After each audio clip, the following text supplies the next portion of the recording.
مصطفیٰ کریم بیٹھے تھے تو سیدہ عائشہ صدیقہ رضی اللہ تعالیٰ نے عرض کی یا رسول اللہ صلی اللہ علیہ وسلم وہ دیکھیں سیدہ فاطمہ آ گئی ہیں، وہ دیکھیں بی بی صاحبہ بغیر بتائے آ گئیں۔ حضرت فاطمہ الزہرا آئی، حضور نے فرمایا فاطمہ بغیر اطلاع کے؟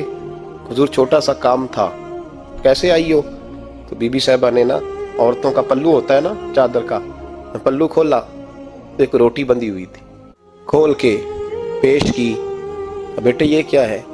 ابا جی کئی دنوں سے گھر میں روٹی نہیں پکی تھی، آج علی کچھ جون لائے تھے، پیسے ہیں، چند روٹیاں بنی ہیں، تو بچوں نے تو کھا لیا، تو میرے سامنے بھی ایک روٹی آئی تھی، میں نے لقمہ توڑا ہے تو مجھے خیال آیا پتہ نہیں مصطفیٰ نے کھایا ہے کہ نہیں کھایا، پتہ نہیں حضور نے روٹی کھائی ہے کہ نہیں، تو حضور میں لے کے حاضر ہو گئی ہوں، مہربانی فرمائیں۔ فرمایا بیٹے بیٹھ جا۔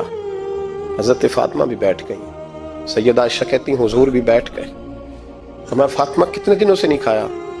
عرض کی حضور 3 دن سے۔ فرمایا بیٹے میں نے 5 دن سے نہیں کھایا، آ جا۔